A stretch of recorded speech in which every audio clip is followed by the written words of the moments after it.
But it's always a really good idea to have the recipes, with you in this lab, whether you want to take a digital notes or print it out and write on them. But there's a lot of times we will be giving you notes, small changes to what we've handed out in there, and you will be responsible for knowing those on Friday, not asking us what we said in demo, but having those notes in front of you. Okay.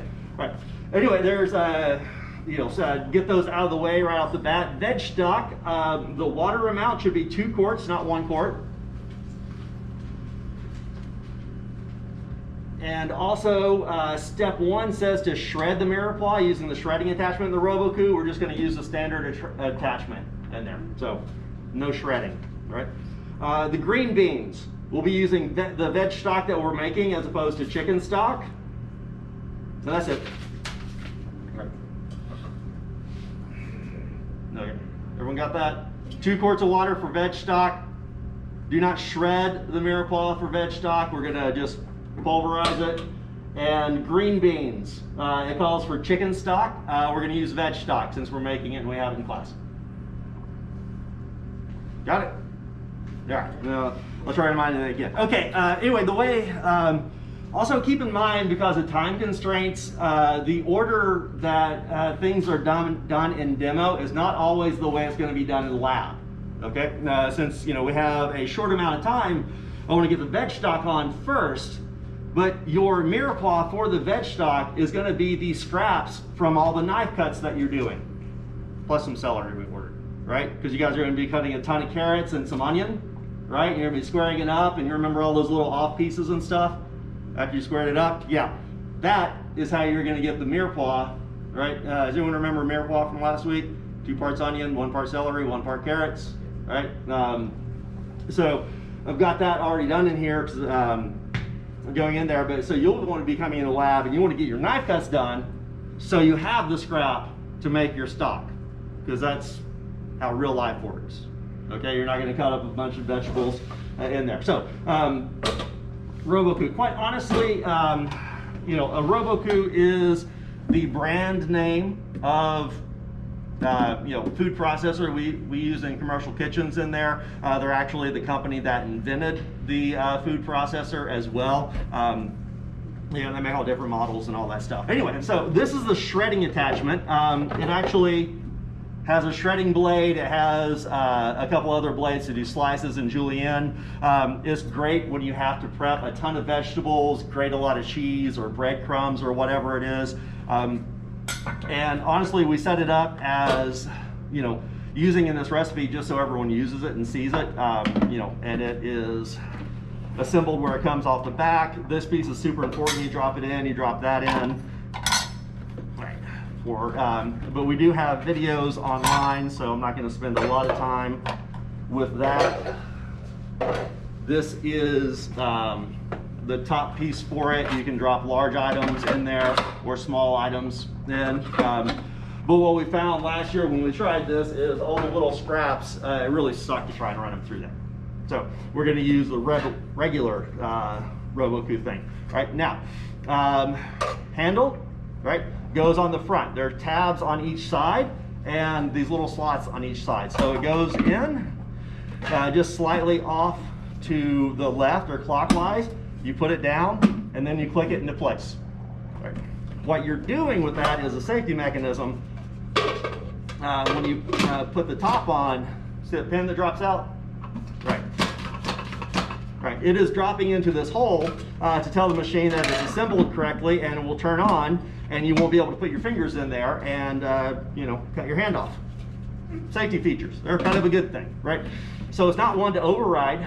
Also means that when you have this locked into place, you can't take this bowl off, right? I've seen all kinds of things with people that aren't familiar with this where they'll actually assemble this and they'll be trying to put the lid on, or put the the body on while this lid's already in place. Yeah, that doesn't work. Don't do that. Okay. And the next fun thing a lot of people try and do is, in these labs, we'll have a couple of RoboCULs sitting up the front. you'll bring your product up and you'll put it in there, pulverize it, take it back to your station. This is set for the next person to use, instead of having one of these on each station taking up a ton of room, right? That's just, you're going to use it for 30 seconds. It's silly to have this sitting on your station for 2 hours to use it for 30 seconds, okay? But a lot of times when you try and put this on, this blade will pop up. So if you have this at your station and you put all your Mirepoix or whatever it is in there, and then come up and try and assemble it to the machine, half of the times this blade will pop up, stuff will fall underneath the blade. You'll have to take everything out and then assemble it correctly, so all of your time saving went right out the window. So assemble it, then add your product, right?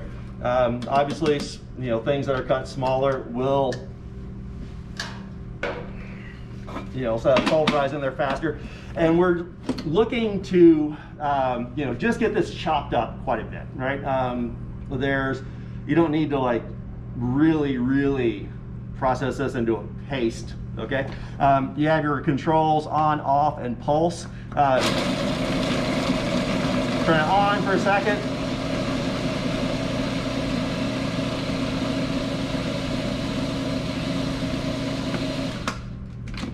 There you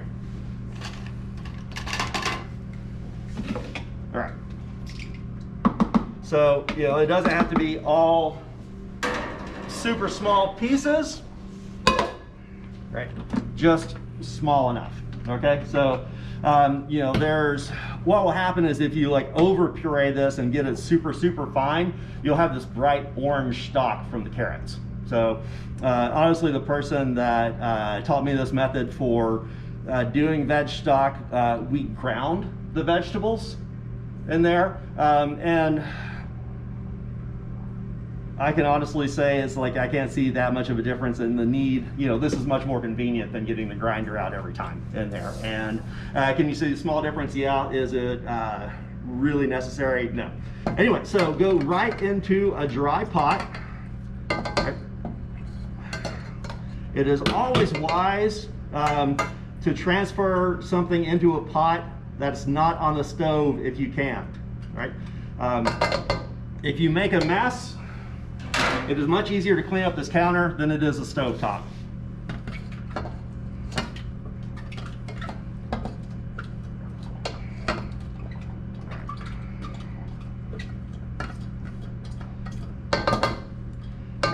So, get that scraped out. All right, so you want this actually packed in there. And also remember, a lot of times in demo, I'm using a little bit smaller amounts than you are, but you want to make sure that it's got a mass on the bottom of this. Right. So put it on a medium heat, and then done with the Roku, so we can get that out of the way. What we're trying to do here is not saute these, not get a lot of color on them. Technically, we're sweating. The word saute means to jump in French, and it refers to heating up your pan, then adding whatever cooking fat, adding the product in there, ideally getting it sizzling, cooking it really fast, getting some color on it, and stuff like that. You'll see a lot of recipes that say to saute your vegetables without any color. That means to sweat. So you could either write in all your recipes, saute without adding any color, or sweat, right? So one word's always easier. And the reason we're not adding any oil to this is because we're making a stock. We don't want it oily. And we've pulverized this enough that a lot of water is going to be coming out of the cell structure. So as this heats up and that water is moving faster, it's going to start pouring out of all that damaged cell structure and preventing it from sticking to the bottom, right? And all we're trying to do is really cook out all that water. So we're going to concentrate all the flavor that's in this stock, okay? And this will, again, wind up having a lot more flavor in this stock. Veg stocks are notoriously hard for getting a lot of flavor out of using just very basic vegetables, you know, but concentrating the flavor of them by, you know, cooking them down is going to really help with this. Right? So just let that go, okay? Give it a little bit of time. I would say you're going to look at probably 15-ish minutes of, you know, sweating the stuff out once it actually starts coming up. And we want to get it dry. We'll try and show it on camera that it will start to actually stick to the bottom a little bit. We'll show you how to take care of that, deglaze it as we go along. So, you know, and be careful so you don't drop your stuff behind the stove. All right. And be careful really about, you know, trying to push the heat on this. I'm turning it up to get it up to a simmer. But if I leave it at this higher heat, I'm going to brown it around the edges far sooner than I'm actually going to cook out all this water. And we're trying to make a white stock again here. Again, we haven't talked about stocks, but your clearer stocks like the chicken stock we made last time and this one are in the white stocks. Then you have your brown stocks, of course, where you're going to roast bones or, you know, caramelize all this and actually, you know, and then have a darker colored stock. So we are, but you know, so this time we're looking for no color on there. So be very careful. You know, watch your pot, and once it gets going really well, you know, every time you stir it, make sure you scrape the sides down so nothing's sticking on the side that will burn. And you know, there's just keep an eye on it, right? Okay, the thing that we haven't added in there that we need to are one, mushrooms. Mushrooms do not go in the food processor or the RoboCook. Do not do those. Just thinly slice the mushrooms. Okay. Also, there's in real life, you know, these are creminis. You know, button mushrooms are white, creminis are brown. That's really the only difference. They taste exactly the same. Portobellos are actually just a cremini mushroom that has grown really big and opened up its cap. So, but anyway, you know, normally with mushrooms, real life, this would be what you're using in your stock, and this is what you'd be putting on a plate. Right? So, because there's still plenty of flavor in that, it's just not a good texture or anything. But you want to wash them. Right? How many people in here have been told to never wash your mushrooms? Really, that few? Wow, it's finally getting around. And you're probably told not to wash your mushrooms because of, you know, the fact that they'll absorb all this water, right? Yeah. But they're grown in sterilized cow poo. Yeah, sterilized. You want to put cow poo on your plate? Anybody? Anybody? No. Okay. If you slice mushrooms like this, yes, if you get this wet, it will absorb. Oh, I need to put them in here so they cook. You know, there's, you know, if you slice the mushroom and then wash this, it is a very spongy texture. It will absorb a lot of water, right?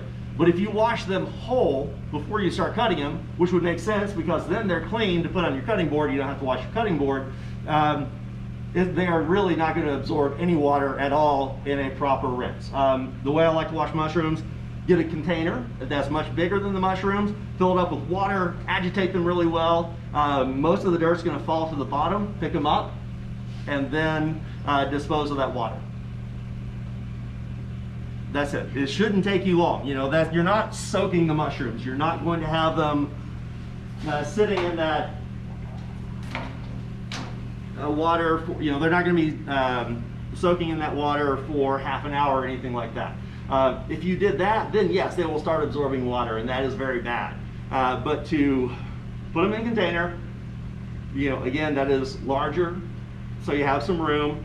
Fill it up with water, agitate them really well, pick them up and out, and put them on, you know, a flat pan. They're not going to absorb any water whatsoever. Right? That's plenty of people have, you know, and you can definitely, you know, find articles on this. Plenty of people have, you know, spent time to actually measure, and weigh mushrooms before and after washing to see how much water they absorb when they're whole. And the results that found that they did absorb water, they absorbed like 2% of their weight. No, right? So that doesn't mean anything. So yeah, but something that's really important in this industry. All right, so if you have to kind of have the philosophy that whoever's signing your paycheck is right at that moment. If you're at work and you're not in charge, and your boss says you're going to sit there and take a paper towel and wipe off the dirt off of every single mushroom, and you can't wash them, have fun trying to tell them, but at school they told us this. Right. Okay, I might have some science to back up what I just said. Generally, your boss isn't going to want to hear that. Right? So you'll learn some chefs you can approach and like, hey, I learned this, can I share this with you? And they'll probably like that. Right? Some are like, no, it's the way I've always done it. Get to work. Right? So learn who you're working for in there. Right? So we've got that part done. Right? Another thing that's going to take a while out of what we're doing today is clarifying the butter. Right? That is going on right here. Right? It's exploding a little bit. Right? Basically, we're taking butter and clarifying it. We're making it clear. Butter consists of butter fat, milk solids, and water. Everyone know that? No, you do? Right. Okay, so what we're trying to do is get pure butter fat. Okay, so there's, you'll probably hear a ton of different ways of clarifying butter, and they all kind of work. But the one we're going to be doing, you're going to put this on a low simmer, right? So basically you want to melt the butter and simmer it until all the water evaporates. Okay? You don't want to do that at a heavy rolling boil. You want to do that at a little bit lighter space in there and let it just simmer, right? Also, the challenge is if you leave it, you can't leave it too low. If it's too low, water is heavier than any type of fat. So once it melts, the water sinks to the bottom. And you remember how it just popped up a couple of times? So if you have it on a really low heat, all that water sinks to the bottom, and then it, of course, gets closer to the boiling point, and as soon as it reaches the boiling point and starts to evaporate, it's going to start popping up out of there and sending a lot of fat with it. So you want to have enough heat going on there that you got a little bit of movement and that water is coming up on a regular basis instead of those explosions. See if I can get another one, when I tilt it to the side. Yeah, not so much, right? Okay. Another thing about them is all this butter fat. Obviously, we don't want the butter fat, right? There's, you'll see a lot of people like constantly skimming every little bit of it off. Unlike stocks where you can't want to skim them because more impurities are going to come up to the top, the butter really, unless you're clarifying like 25 pounds of it or something, there's only a little bit. You guys are clarifying 1 pound. There's only a little bit in there. So you don't have to sit there and try and scrape every single bit of it off, right? And I found anyone that like meticulously sits there and like, has their little setup for skimming and does a little bit and a little bit and a little bit and a little bit. First of all, you're not getting anything else done. And secondly, you can just, once the water is evaporated, you can just try and skim it once and then strain it off, okay? So don't beat yourself up constantly working with it, okay? Just let it go for a little bit. Right, now, why do we clarify butter? Right? The main reason, is so we have a, overall everything we want to do with it is so we have a clear fat. We have 100% fat that we can cook with, right? That also has a rich butter flavor. you know, if you have whole butter with all that water and you know, butter fat in there, and you want to cook, you know, you want to saute a pork chop on, you know, really high heat, and you put straight butter in there, that butter is going to actually, you know, first of all, when you put the butter in there, all that water is going to explode and send it going everywhere, and then all the milk solids are going to brown and then burn long before that pork chop is actually cooked. So you can actually, you know, you can get the richness of full butter without having that water and brown solid, so you have a much higher smoke point, right? You know, we haven't really talked about smoke points yet, but every oil, every fat has a smoke point of when it starts, basically right before it's going to catch on fire. And the more flavor something has, generally the lower the smoke point. So we're taking something that's really rich like butter and creating a higher smoke point with it. So we can saute or do other things with it. Also, you know, there's one of the other things we're making today, roux. You know, is, you know, always, traditionally always calls for clarified butter, just because you know, we're making a mixture of flour and fat, and that needs to be 100% fat. The water just kind of gets in the way, so we want to clarify for that. There's also the sauce hollandaise. I think we're actually making next week. And there, how many people have made hollandaise and worked at a brunch? Right? Okay.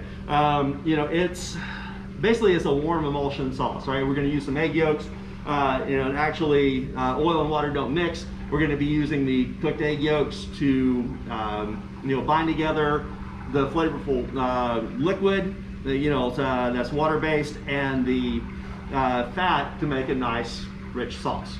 Okay, so if you haven't made it, we'll be making it in here next week. So the clarified butter is a good thing for that, again, because that's a, you know, we'll talk about this more in the future in the food science and stuff like that. But when you're mixing your oil and water together to get vinaigrettes, mayonnaise, hollandaise sauce, any other type of emulsion, beurre blancs, your amount of water to amount of fat in that emulsified sauce matter to get you the right consistency of the sauce. So that's why it's traditionally, you know, the butter is, or the water is cooked out of it is clarified, so you have 100% fat, so you know your ratio without just trying to eyeball it every single time. You with me so far? Okay, all right, so that's gonna go on and cook a little bit, right? Now, can you cook this a lot faster? Yeah. You're probably gonna burn it because you're gonna be doing other things, and you won't notice that when the water is gone. And as soon as that water is completely gone, the milk solid, you know, that the water that's in there is preventing the oil from getting much above the boiling point. As soon as that water is gone, that oil is going to get above the boiling point and start to brown all those milk solids, right? Which brown butter, you know, you're making brown butter at that point, which is a delicious thing, but it's not clarified butter. It's not what we're going for today. So we want to have a clear, clean butter flavor. Right. So that's one of those things where, you know, just put it on a low burner till it melts, and then let it, once it starts simmering, keep it going just a little bit higher. Okay. All right. So we're getting kind of close on that, which means we can start making our roux. Right. Which we need to, roux is a classic thickener. You take a liquid and you thicken it with something so it makes sauce consistency, right? It's a very old school one, been around for a long time. It's flour and fat, almost always clarified butter, just because it adds a lot of richness in there. I've already got my 6 ounces of flour. If you're doing it by weight, those of you in food science learned on the first week that the volume of something and the weight of something can be completely different, right? So if you're doing by weight, and weighing out things is better, it's 60% flour to 40% butter. But if you were going to be doing volume and doing it, you would actually use equal amounts, and you would use, say, 1 cup of each. Right. Anyway, so we almost there. Oh, this is another step that's not in the recipe, but once our clarified butter has clarified, it will go from, you know, melted butter is usually kind of milky, you know, not very clear at all. Once it is clarified, it does come completely clear. I know that sounds weird. We clarify something and it's clear. Are we clear on that? Don't need to clarify any part of that. And then my jokes only get worse. I'll be here all semester. All right. So I'm going to push this just a second because I'm impatient and I want to get this done.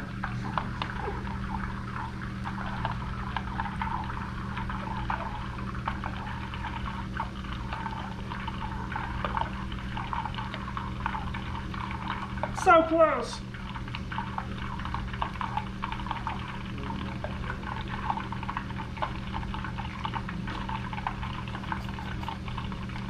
Everyone notice how I have this thing offset and it's, you know, I'm pushed towards the back of the burner, right? That's to avoid burning the back of it, right? If you keep, especially these pots that have this, you know, plate on the bottom and then one piece of metal going up the side, if you're cooking that straight on the center of a burner, it will actually start to, you know, it will almost always burn on the back side. All right, so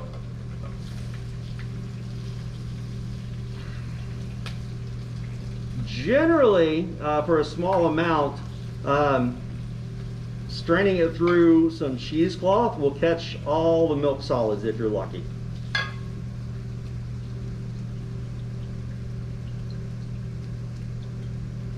And there, I didn't have to skim it at all. I can go with that. All right, so that's working. Right, so now we want to, you know, get our 4 ounces. Hey, look, I have a clean ladle. So there's, I could weigh it from one container to another, but you know, this pot isn't hot, so there's no worry about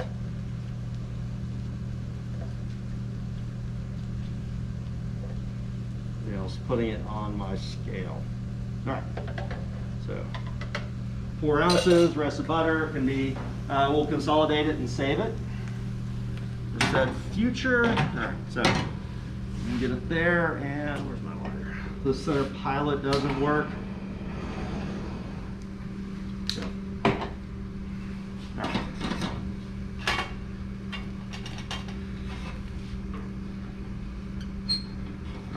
So put it on the heat and start stirring. Ooh, ah. Right. So, do what? Are you at about a medium heat right now? Yeah, there's, you know, it's a little high just to get it, you know, that flour warmed up. But yeah, you want, this is another thing where, you know, if you, the higher heat you have, the more you're just going to be browning it unevenly, right? You know, it's whatever's contacting, you know, the surface will wind up, you know, so cooking and browning more than the entire mass, right? So if you're doing it at a high heat and you want it even, you're pretty much just wasting all your time standing there stirring and stirring and stirring and stirring, which, you know, it's demo, so that's kind of what I'm doing. But, you know, in lab, you guys will have some other things, right? All right, so talking about that, this stuff just started to stick, so just went a little bit over. So the little bit of moisture that's still in these vegetables, I'm really just trying to press out and use that to clean up and loosen anything that's actually stuck to the pan. It's technically called deglazing. After you've, you know, tasty bits that you that wind up sticking to a pan when you're cooking are called fond, right? You know, and that, you know, it means base in there, and they, unless you burn them, they have a lot of flavor. So the typical way to, you know, use them, you know, and utilize them in whatever you're cooking is to deglaze. Here I'm just using that liquid, that little bit of liquid that was left in here. I don't know how well it shows up in camera, but the bottom of this pot is now completely clean. Okay. So there's, you know, but if it starts to stick and you can't use the water in the vegetables for it, you can deglaze with any liquid. So, you know, there's, you know, you just add a little bit and make sure that everything is nice and clean across the bottom of it. Add the rest of your water and turn it up a little bit.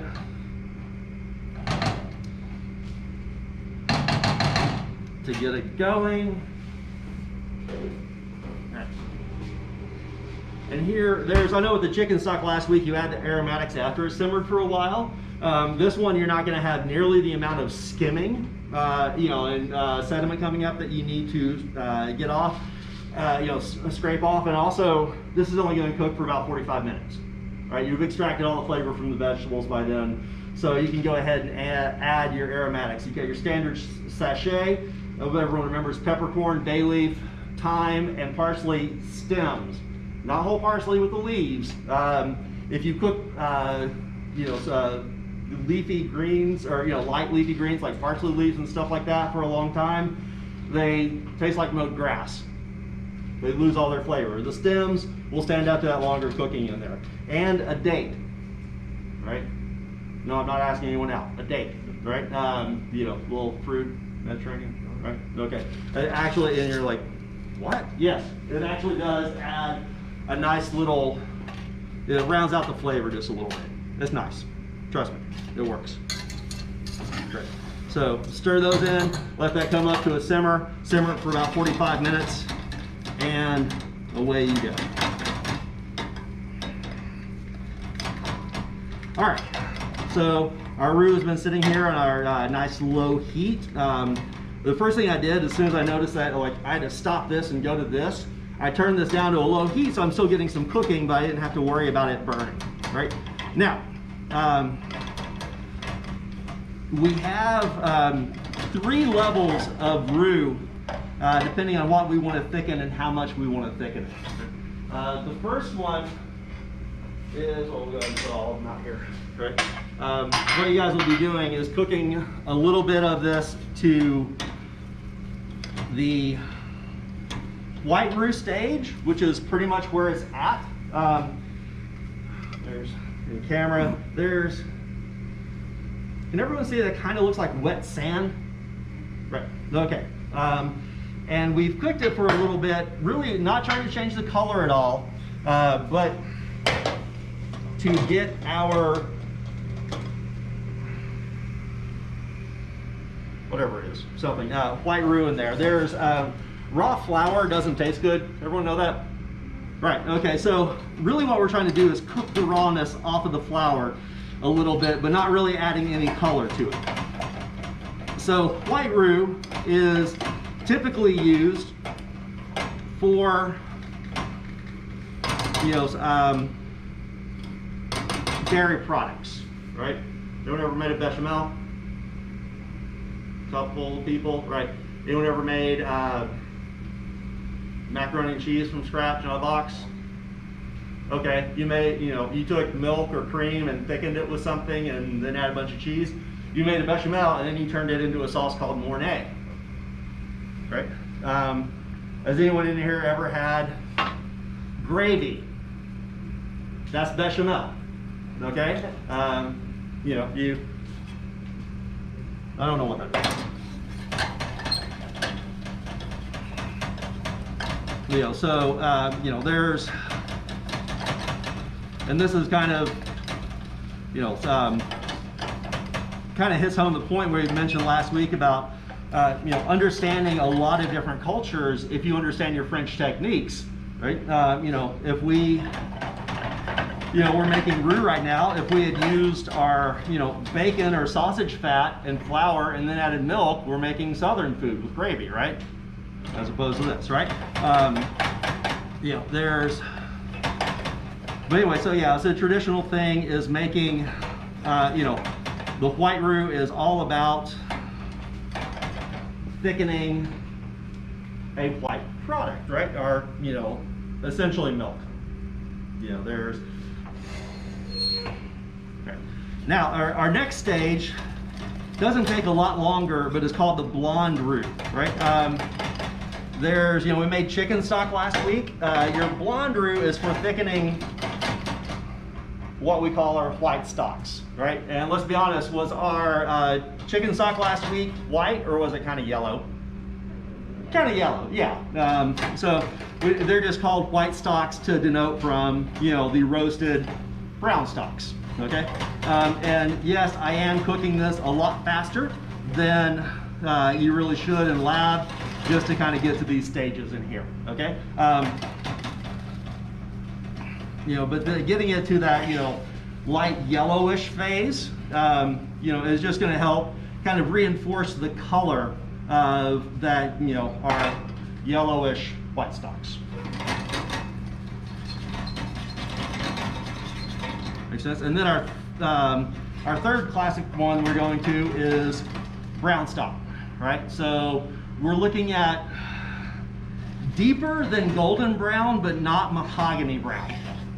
Okay, and that will take a little while, right? So, you know, think, you know, well, depends on everyone's, you know, opinion of what a beautifully sauteed or roasted chicken should look like. You know, think of that like golden brown you get from fried chicken. Go a shade or two darker than that. Okay. But you'll see as we get in there, right? Now, one thing, two things that are happening as we're cooking this flour. You know, there's, you know, of course there's chemistry going on, and there definitely, but as we are essentially, you know, we're browning the flour in here, right? The first thing we're doing with browning it is developing flavor, right? So, you know, color equals flavor. The other thing that happens as we are, you know, cooking the roux down, or, you know, browning it more, we're actually breaking down the starch molecules, which are how this stuff thickens. And we're causing it to actually be a less powerful thickener.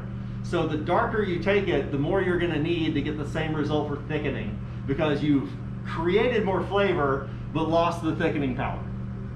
Right? And in food science, we'll explain what goes on with you know, the starches and how they're binding the water and all that stuff in there. Right? So if you look at this, is the blonde roux really that much darker than the white roux? Not really, no. But can you tell a definite difference in the thickness of it? Right, okay, and that's your, you know, obviously we'll show you the thickening power as well of those, right? So it's just a shade or two darker, right? We're not trying to get into actual, you know, brown territory at this point. All right, so.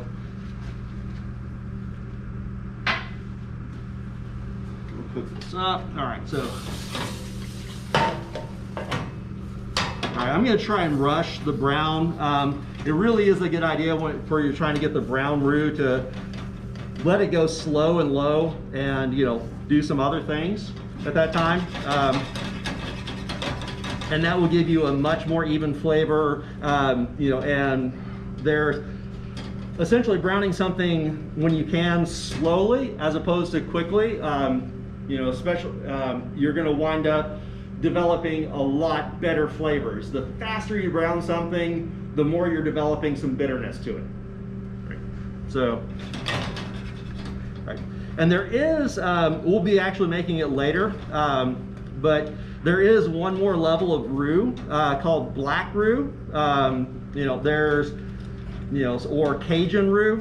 Anyone here like Cajun Creole food? Right. Okay. Heard of black roux? Right. Okay. Yeah. There's, you know, and it's just taking this to as super dark, not truly black, but like super, like past mahogany brown, super dark brown. And that's going to add, of course, even more flavor. right? But if you try and do that quickly, yeah, it's going to be bitter as all get out unless you have had a ton of practice with that, right? You know, and there's actually I did my internship from culinary school at a place in New Orleans, and the way we made black roux was, you know, once we cooked the roux and got it to a certain stage, we laid it out in a big, wide, flat pan and baked it in the oven. So we had much more even heat surrounding the entire thing, you know, and also it was a little bit lower oven, so we had, you know, rather than this burner, which is, you know, probably, well, let's find out.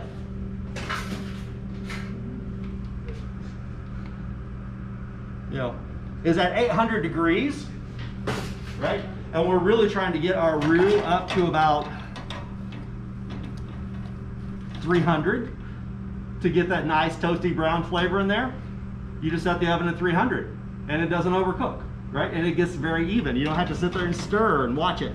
It made life a lot easier. And then something I actually learned after that you know, can help is just toast the flour by itself. Just take the flour. You don't put the plain flour in a convection oven with a fan on it.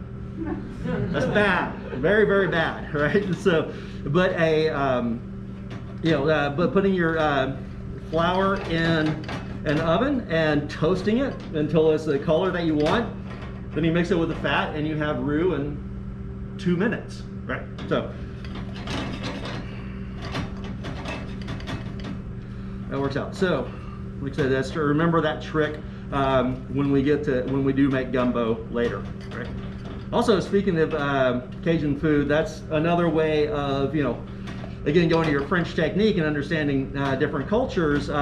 You know, there's, you know, our onion, carrot, and celery mirepoix in French food is really like the base flavor of so many different things. You know, if you think about construction, most any type of building, whatever it looks like, has the same sort of foundational techniques underneath, right? And you making stocks and using mirepoix are foundational French techniques in there, right? But then you go to, you know, Cajun or Creole food, you'll hear their mirepoix is called the Trinity, which is 2 parts onion, 1 part green bell pepper, 1 part celery, right? Carrots don't grow really well in a swamp, right? And also the, you know, that darker roux, the green bell peppers, you know, add like, you know, a better bite and a little more assertiveness to it.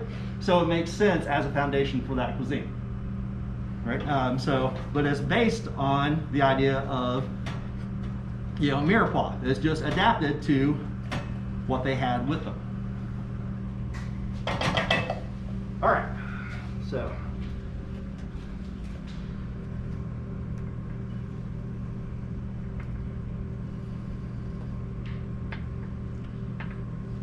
Brown roux. Ooh, ah. And, you know, stuff does stick pretty well. You know, we got our veg stock cooking. Right. Okay, so back into knife cuts, we want to do, cover a couple of those.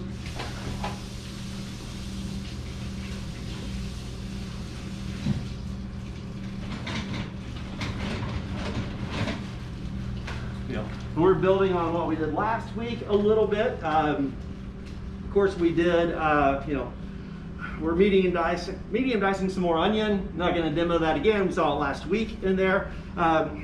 You know, and last week we did focus a lot on correct stance and cutting and evenness and stuff like that. So we want to look a little bit more at correct sizes now and start adding that into the equation in there. So we're going to be looking at bâtonnet, which is a stick, and a julienne, which is also a stick, which are, you know, bâtonnet is, you know, a 1/4 by 1/4 by 2 inches. A julienne is an 1/8 by 1/8 by 2 inches on the sticks in there.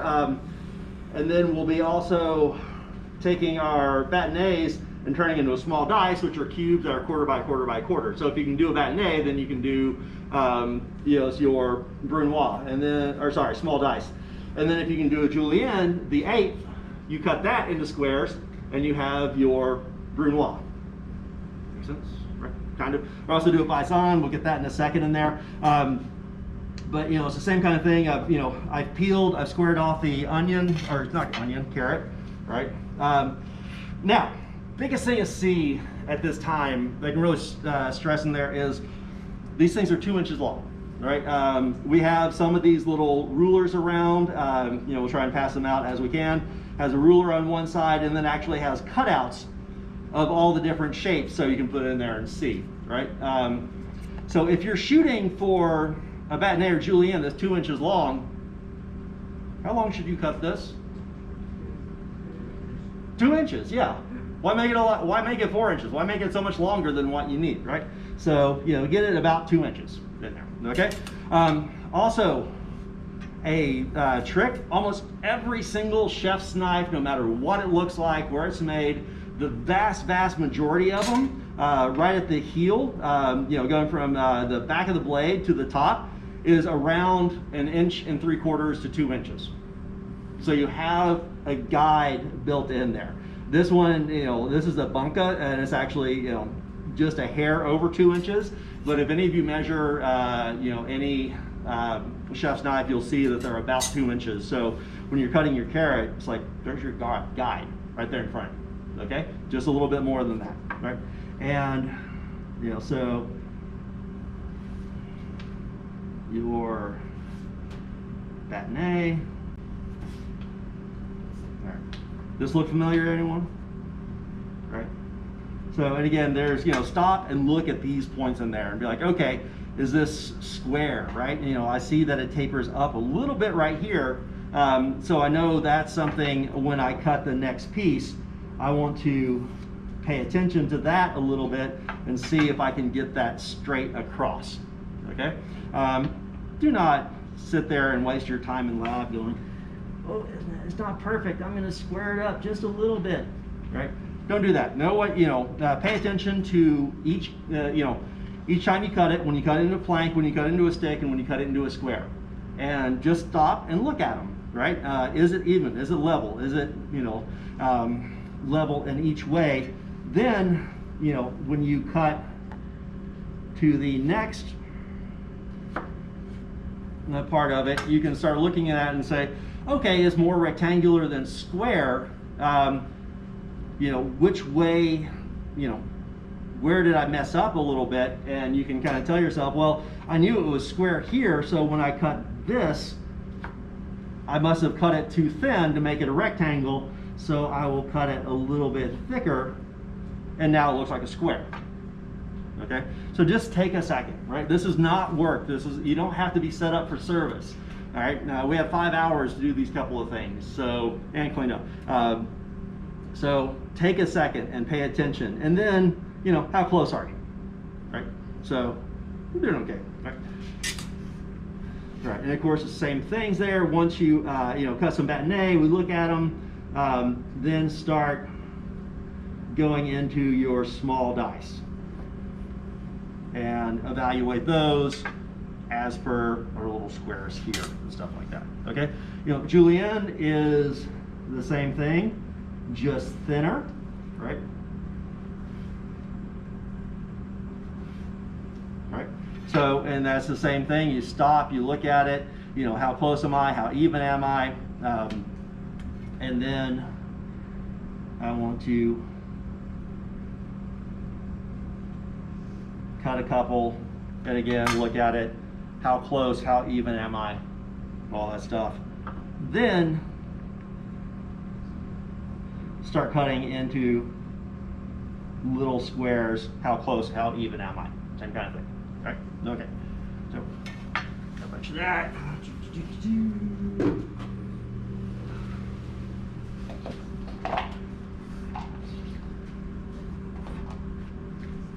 All right. So we got, you know, so our bâtonnet, julienne, you know, small dice and brunoise, all taking sticks to squares. right? You know, medium diced onion, we did that last week. Paisan cut, here's a fun one. You know, there's, classically it's about 1/2 inch, right? So same thing, am I square, does it look good? The only difference here is we're now not trying to cut a cube, we're trying to cut a tile. So it's a 1/2 inch by 1/2 inch by 1/8 of an inch. So see why I call it tile, right?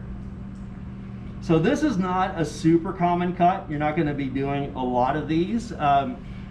My personal use in the industry for doing a lot of this is actually soups. You know, when you have a broth soup with a lot of different things in there, right? If you cut everything really small, it's very easy to overcook. It is, you know, and you can't really identify everything that's in there, but if you cut everything really big in that soup, you can't really eat all the different vegetables that are in it together. Right? Gotta get that? So this has visual impact because it's, you know, a 1/2 inch by 1/2 inch, but when you pick it up in your spoon, it easily combines with the other stuff. Does that make sense? Right. There's, you know, I've seen them in salads and a couple of other things. Chef, you ever done anything else with it? Paisans? No, me either.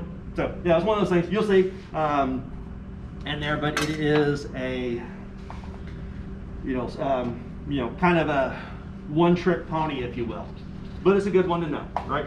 All right. Another fun one. Everybody's favorite. Tournaise. All right, so you're gonna have a couple of potatoes, peel them, keep them in water. All right, so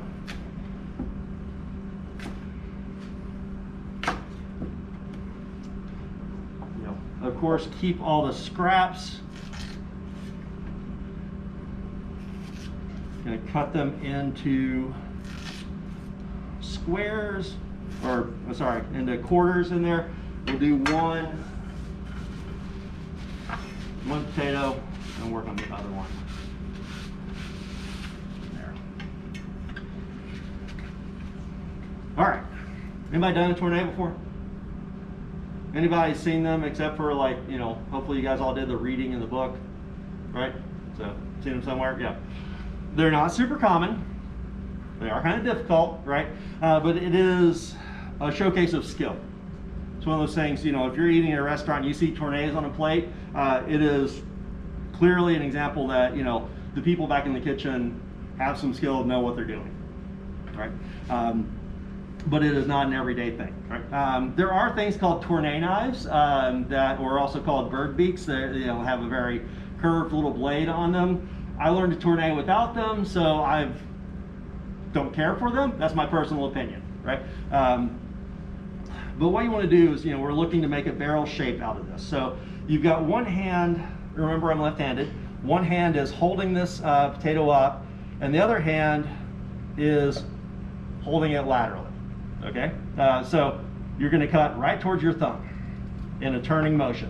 It's kind of like turning a doorknob.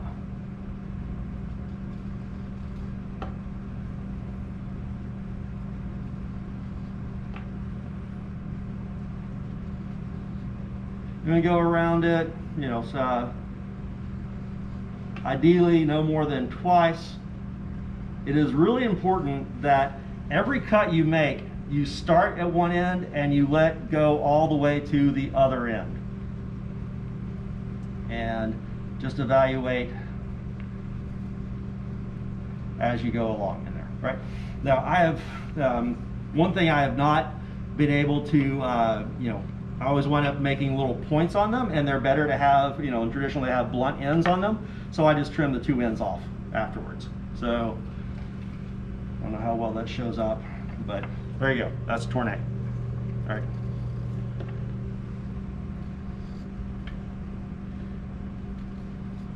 So, third one, and you guys will get it, right? These are not hard at all.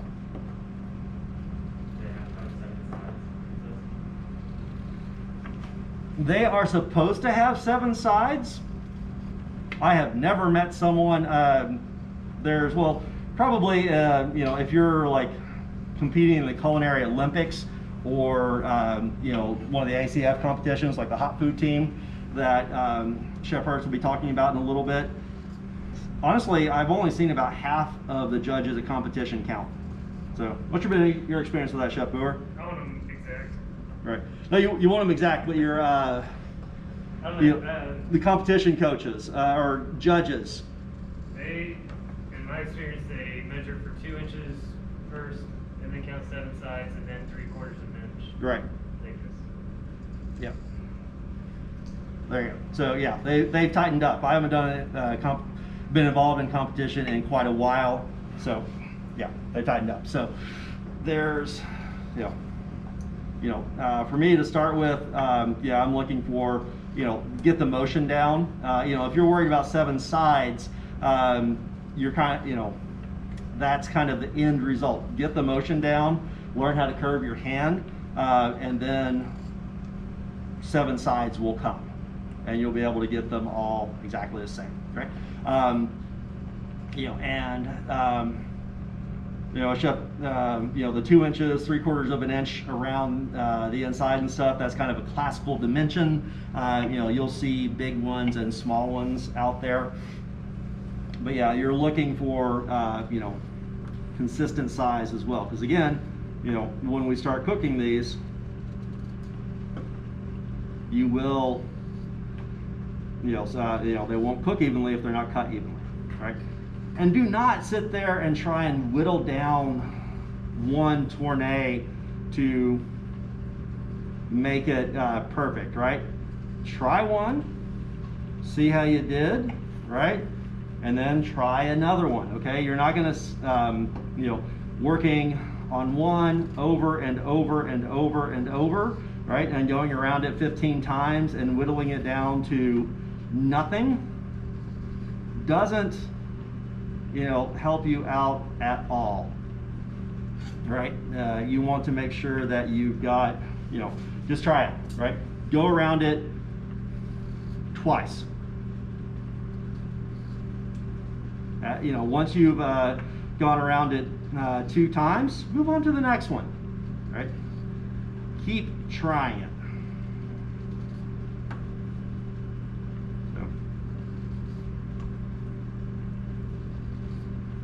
Everyone was so quiet earlier when I said you'd pick it up on your 3rd one. You're not going to. Right? It takes quite a while to, you know, get good at these. It takes a lot of practice.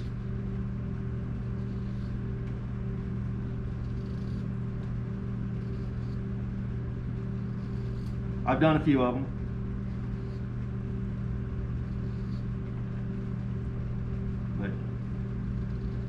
Now, of course, you can tournée just about any vegetable, and their potatoes are a good thing to learn on because they are affordable and easy to cut.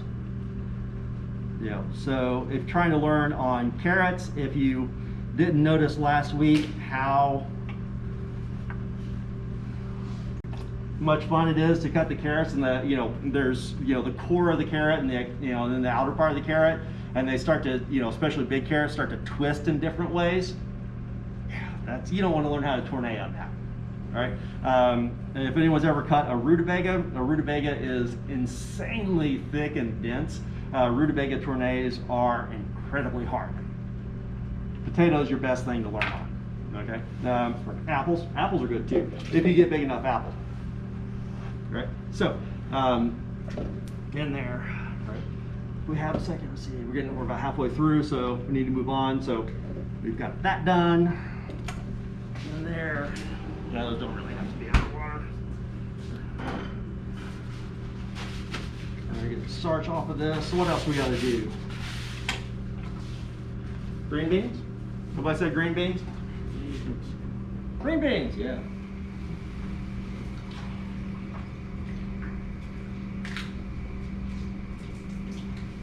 All right, everyone excited about the tournays? Yeah. So, all right.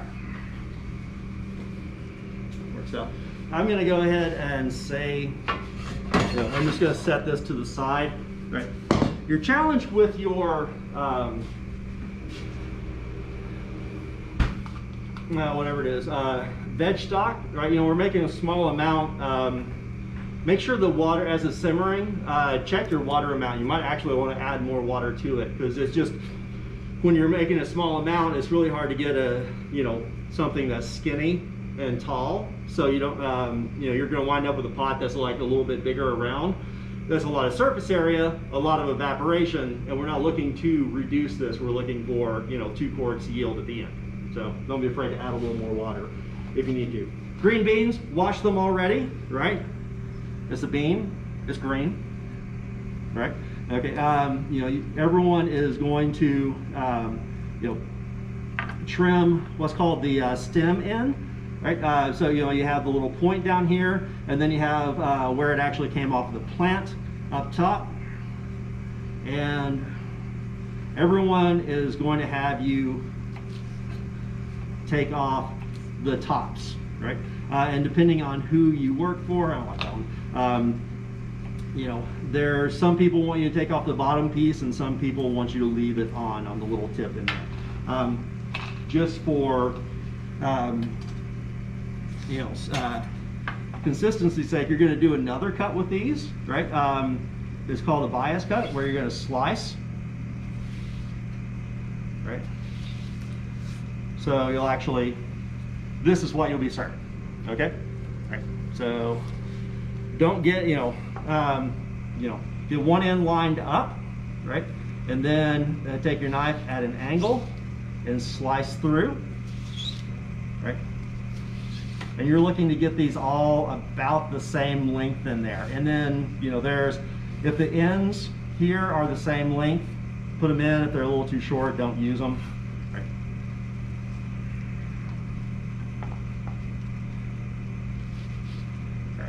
So you can do several of these at once. Oops, as long as you don't cut the one in there. But do not try and stack them up high and cut through them. Keep them one flat layer. Okay. So, I don't like those. All right. So now we're going to blanch those. All right. Blanching, basic technique for vegetables. It's probably one of my favorite ones for green vegetables. And what it is, we're going to basically cook them to just perfect, and there's different levels of blanching and stuff like that. But basically we're going to cook them rapidly boiling water. If anyone noticed, like when you came in, I'd already had the water on the super smallest, lowest flame, okay? And then when I went to start cutting the green beans, I turned it up, and now I'm done cutting green beans. I have boiling water instead of boiling water that's reduced all the way down, okay? So, and you want the water that you're blanching in salty like the sea, okay? You want it really salty. You also need what's called an ice bath. All right, oops, space. Right, so ice and water. Right. So what we're doing is we're cooking these till we've got the right flavor and texture that we want. Then we're going to stop the cooking immediately. So that way during service, you can just reheat these very quickly and not spend a lot of time in service on them. Also, going to be able to know that all you have to do is reheat them, double check the seasoning real quick, and you are serving a consistent product all the way through service. So, got those on. Now, here's a question. How long should you cook your vegetable when you're blanching it? Any ideas? Yeah, I hear 15, 20 seconds. It depends. Right, it depends, right? Something might be 15 to 20 seconds. And also, green beans take quite a while to cook in there. But what are we looking for, right? Like I said, we're setting the color and we're setting the flavor, the seasoning of this right now. Texture is also what we're setting, but what texture are we looking for? Are we putting these green beans in a salad and we want to do 10 seconds just to get them really bright green and seasoned, but still really crunchy and raw like you would expect in a salad, right? Are we looking at a little more classical French where they would be cooked longer, and would develop some other flavors in there? What are the other textures on the dish that you're serving them with, and how do you want to contrast or complement the textures that are already on that dish? Do you want a dish to be all crunchy or all super soft, or do you want to have a variety on there? I would go with variety, most of the time. Right? And some things, like if you ever blanch spinach, like it's fully cooked in 5 seconds, right? Green beans. How many people have had what I refer to as like your grandma's green beans that have been there, like army green, almost gray and ugly as can be, but have this like amazing flavor to them? Right. A large part of that flavor that they have is naturally in the green bean, and it is occurring as they're being cooked, right? It's not from other additives or the bacon they're cooked with or tomatoes or anything like that. It is the natural flavor of the green bean, and it is quite completely possible if you blanch correctly to develop those really long cooked flavors in the green bean and still have it bright green. You won't have texture in it. It's going to be cooked till it's pretty much soft at that point. I personally like my green beans firm, but not crunchy. A raw green bean, if you chew on it, actually you can hear it squeaking, right? Don't want squeak, but we want complete firmness in there. So no soft, no mushy, but past that squeak, right? So we'll actually be getting a kind of a balance between the raw green vegetable flavor and actually drawing some other flavors out of said vegetable in there. Yeah. What proteins go really good with those types of green beans? Really just about anything. As far as, there's, if this has got that firmness, but not really crunchy. You would be wanting something maybe grilled that has a nice crust on the outside of it, as opposed to a stew where the meat's like one texture and soft all the way through. Does that make sense? Yes, sir. Okay. And that could be, so green beans really are kind of a blandish, straightforward flavor. So I can't think of a protein you couldn't serve them with. It's just what texture are you putting on that protein? Okay.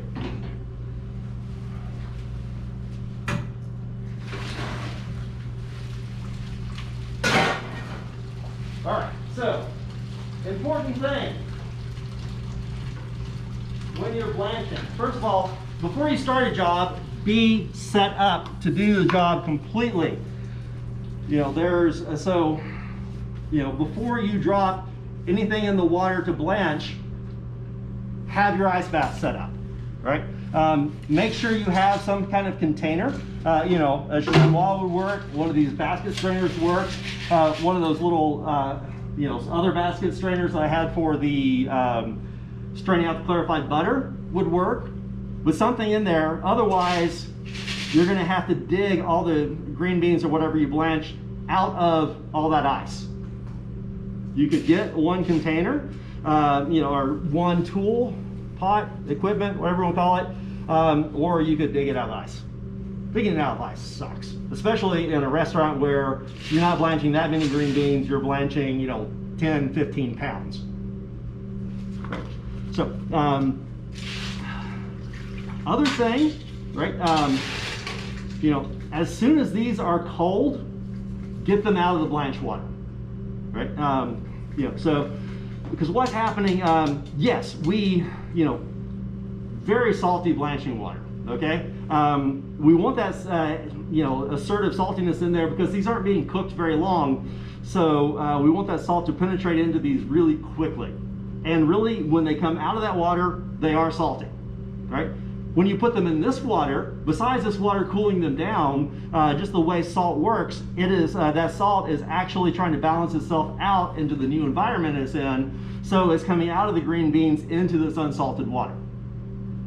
So that will then get you the seasoning that you need by putting too much in the boiling water so it can be extracted here to balance out. And I did actually work with one person that put less salt in there and then tried to salt their ice water. Anyone ever tried to dissolve salt in cold water? It sucks. Don't do that, right? I love the guy. It was, learned a lot of great things from him, but yeah, I didn't do that. Okay. All right. So. And also in your pot, so besides losing all the seasoning, sitting in that ice water, they're also just going to be leaching out flavor and nutrients into that water as well. So in and out quickly as possible. Right? Just make sure they are cold before you get them out of that ice water. All right. So we'll strain off our veg stock real quick so we can have some for the green beans to reheat. Right. So, majority of times you're straining stuff, you are looking to, get the liquid and leave behind the solids. And so pressing heavily on the solids will actually force some of those solids through your strainer. So what's the point, right? But some things like veg stock, because of the nature of the vegetables, you do have to press on it because of how much liquid is being held onto it, right? So give a light press, okay? Or you can just let it hang out a little bit. So, and you can see I was a little heavy on the carrot, so got that color in there. Right. Now,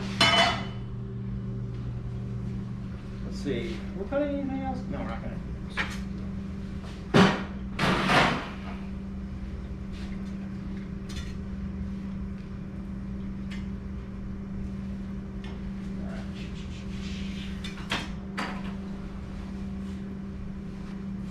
Serve these green beans. Got a plate. Okay, a plate hot.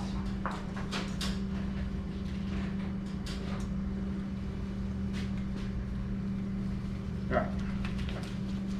Now, we're going with some, the classical French on this. We're looking to reheat these beans. Right, but their purpose on what we might be serving them with is to have them fresh and vibrant. Okay, char is coming from the grilled pork chop we're serving it with. Okay, we want to exhibit these as a fresh, vibrant vegetable. Okay, which means that we're looking to just reheat them and then have them nice and fresh on the plate. Okay, so we're not looking to actually put any color on them in the pan. And we also, greasy is not the best description for something, is it? No. Okay. So